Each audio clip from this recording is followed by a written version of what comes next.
Sosok IWS yang kini menjadi tersangka pelecehan seksual di Lombok, Nusa Tenggara Barat menjadi sorotan publik. Kasusnya ramai diperbincangkan dengan menuai tanda tanya besar di masyarakat. Lantaran dengan kondisinya saat ini, rasa-rasanya tudingan yang dialamatkan kepadanya sulit dipercaya. Namun nyatanya, sejak muncul laporan seorang perempuan yang mengaku dilecehkan oleh IWAS, dari waktu ke waktu jumlah korbannya terus bertambah. Lambat laun, keraguan halayak ramai atas ketidakberdayaan IWAS mulai memudar. Saudara, lewat media sosial, satu persatu jejak aktivitas IWAS menjadi viral. IWAS terlihat bisa berkegiatan layaknya orang pada umumnya di tengah keterbatasan yang ada. Dalam satu kesempatan, IWAS terlihat berjoget dengan luasnya bersama dengan penari perempuan.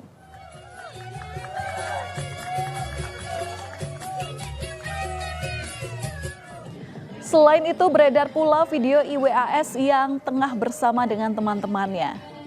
Ramai disebut di dunia maya bahwa ada dugaan IWAS mengonsumsi minuman keras, meski belum ada konfirmasi terkait hal itu. IWAS pun terlihat seperti menikmati waktu bersama teman-temannya, bahkan diselingi aksi berjoget.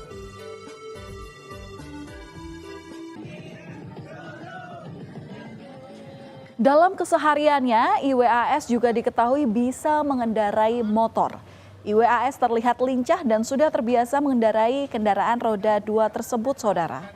Melihat video bermacam aktivitas IWAS ini pun kemudian membuat masyarakat berpikir kembali tentang sosoknya yang ternyata bisa menjalani hari-harinya selayaknya orang lain pada umumnya.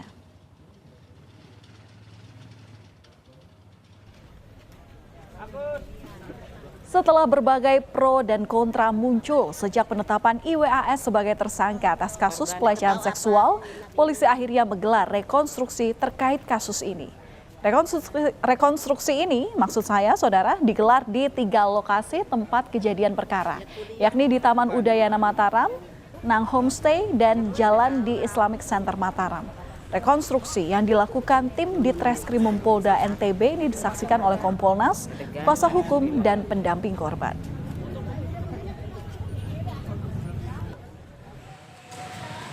Tersangka IWAS dihadirkan dalam rekonstruksi kasus dugaan pelecehan seksual berdasarkan laporan korban berinisial AM. Seluruh adegan dalam rekonstruksi dilakukan berdasarkan keterangan dari 2 versi, yakni berasal dari korban dan tersangka.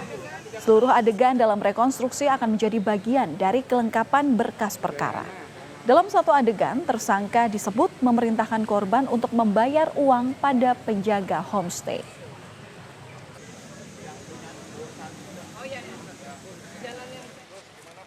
Sebelumnya, saudara, pada Senin 9 Desember lalu, tersangka kasus dugaan pelecehan seksual dengan korban yang disebut-sebut mencapai 15 orang ini menjalani pemeriksaan polisi di Mapolda NTB.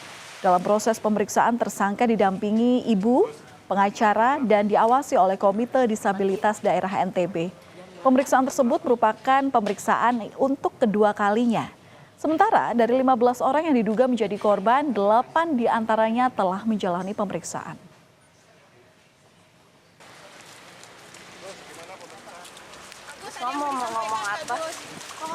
Sudah 2 kali diperiksa polisi, IWAS tetap membantah bahwa dirinya melakukan pelecehan seksual.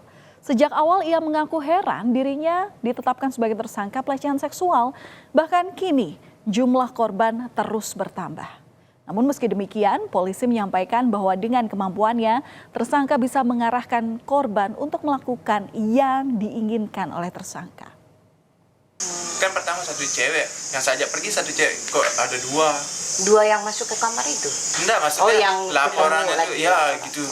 Laporan ada 2 korban. Ya itu, ditambahin sama siapa polisinya, ada siapa gitu. Saya ditanya-tanya sama polisinya, mungkin yang dulu-dulu itu dinyain atau gimana, itu yang saya nggak tahu. Saya nggak berani ngomong apa-apa. Yang pertama satu laporan ini, yang saya bingungkan mungkin dicari-cari kesalahan saya yang dulu-dulu. Karena mungkin peristiwa yang terdahulu sama mantan pacaran ini belum lama terjadi, ya, belum lama hilang, dia ancam ada kalimat seperti itu, dia terpaksa menuruti apa kemauan dari si pelaku. ya, berangkatlah ke salah satu homestay yang memang kendaraan yang digunakan adalah kendaraan korban, karena memang pelaku tidak membawa kendaraan, tetapi yang mengarahkan ke homestay atas nama homestay Nans itu adalah si pelaku, karena mungkin peristiwa yang Sementara itu, menurut pendamping korban, sejumlah korban merasa terpukul karena bantahan tersangka. Korban disebut mengalami trauma dan ketakutan hingga akhirnya meminta perlindungan dari Lembaga Perlindungan Saksi dan Korban atau LPSK. Hingga kini setidaknya ada 5 korban yang meminta perlindungan kepada LPSK. Wakil Ketua LPSK Sri Supariyati mengatakan pihaknya berkomitmen untuk memberikan fasilitas guna memperkuat proses peradilan pidana. Namun, ada sejumlah kendala dalam proses penegakan hukum kasus asusila pemuda disabilitas karena keterangan korban yang belum jadi basis utama. Perlindungan di LPSK seperti apa? Kenapa?